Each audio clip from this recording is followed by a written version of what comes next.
Foreign policy کو جو ہے وہ مرتب کرتا ہے فارن افیئر۔ اب فارن افیئر کس طرح سے کام کرتا ہے؟ پاکستان کا جو فارن افیئر ہے اس کو موفا بولا جاتا ہے، منسٹری آف فارن افیئر اور منسٹری آف ایکسٹرنل افیئر یہی ہے۔ اب منسٹری آف فارن افیئر کو جو ہیڈ کرتا ہے وہ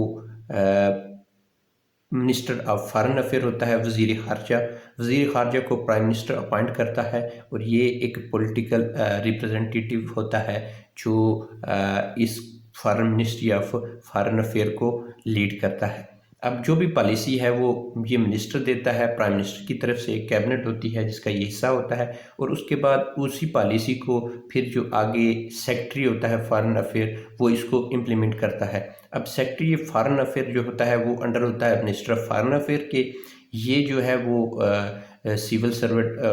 آفیسر ہوتا ہے۔ یہ سی ایس ایس پاس کرنے کے بعد سول اکیڈمی کے جو پاکستان فارن سروس اکیڈمی کو جوائن کرتا ہے، اور پھر وہاں سے یہ یہاں سے سروس کے تھرو پھر اس سیکٹری عہدے تک پہنچ۔ اس کے بعد سیکٹری کے انڈر جو ہے وہ مختلف میں اب سیکٹری ہے، اس کی اپنی ٹیم ہے، پرسنل سیکٹری ہے، یہ تمام اس کے ساتھ کرتے ہیں۔ اس کے بعد دو لیول جو جاب اسکیل کے ہولڈر ہوتے ہیں جن میں سٹاف، کلارک یا آپریٹر وغیرہ ہیں، یہ لوگ ہوتے ہیں۔ اب سب سے اوپر منسٹر ہے، منسٹر کے بعد جو ہے وہ ان کی جو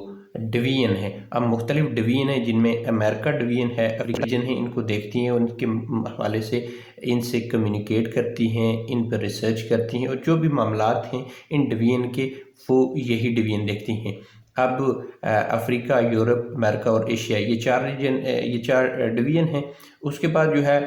باقی جو ڈویژن ہیں جن میں فائنانس ہے، آڈٹ ہے جو مالی معاملات کو دیکھتی ہے، پھر آر این ڈی ایک ہے وہ پلاننگ اور ریسرچ ڈویژن جو ہے اس کو یہ دیکھتی ہے،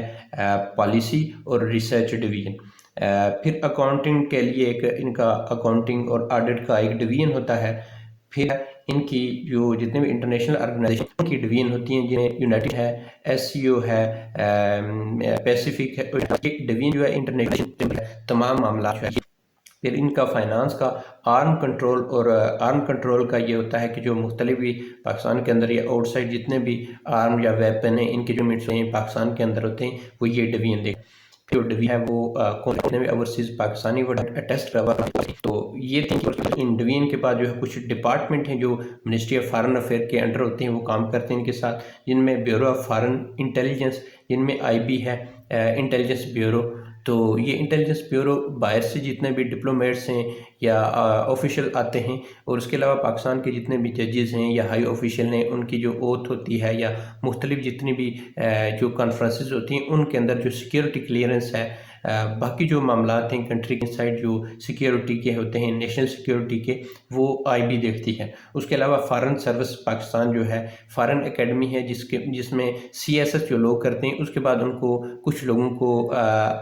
یہاں پہ جو ہے فارن سول سروس اکیڈمی کے اندر لایا جاتا ہے، جہاں سے ان کو ٹرین کر کے فارن جو ہے منسٹری آف فارن افیئر میں اپوائنٹ کیا جاتا ہے۔ پھر اس سے ایکسپیرینس کے بعد ان کو دنیا کی تمام کنٹریز کے اندر ان کے ایکسپیرینس کے مطابق جو ہے وہ اپوائنٹ کیا جاتا ہے۔ پھر جو ہے انسٹیٹیوٹ آف اسٹریٹجک اسٹڈی، اسلام آباد کے اندر ایک انسٹیٹیوٹ آف اسٹریٹجک اسٹڈی ہے، جہاں پہ جو ہے وہ منسٹری آف فارن افیئر کے جتنے بھی جو امبیسڈر ہوتے ہیں، ڈپلومیٹس ہوتے ہیں، یہ وہاں پہ آتے ہیں، اور یہ ان کے انڈر ہے جب اسٹوڈنٹ ٹرین کیا جائے، جو نیشنل ریلیشن اور جتنی بھی فارن پالیسی کے حوالے سے ان کی گرومنگ کی جاتی ہے۔ پھر کمپریہنسو ٹیسٹنگ، جو بھی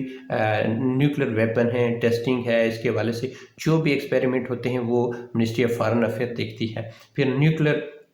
پاور ہے ڈپارٹمنٹ کا، پھر نیوکلیر ڈس آرمنٹ یا پلوریفیکیشن، اسلحے کو جو ہے ختم کرنا، اس کو زیادہ اسلحہ بنانے سے روکنا، اس کے حوالے سے مختلف کنٹریز کے جو ایگریمنٹ ہوتے ہیں اس پہ جو ہے ورک کو جو ہے منسٹری آف فارن افیئر کرتی ہے، اور یہ ڈپارٹمنٹ بھی منسٹری آف فارن افیئر کی انسٹرکشن کے مطابق کام کرتا ہے۔ پھر لاسٹ پہ ہے national department of national assessment and security,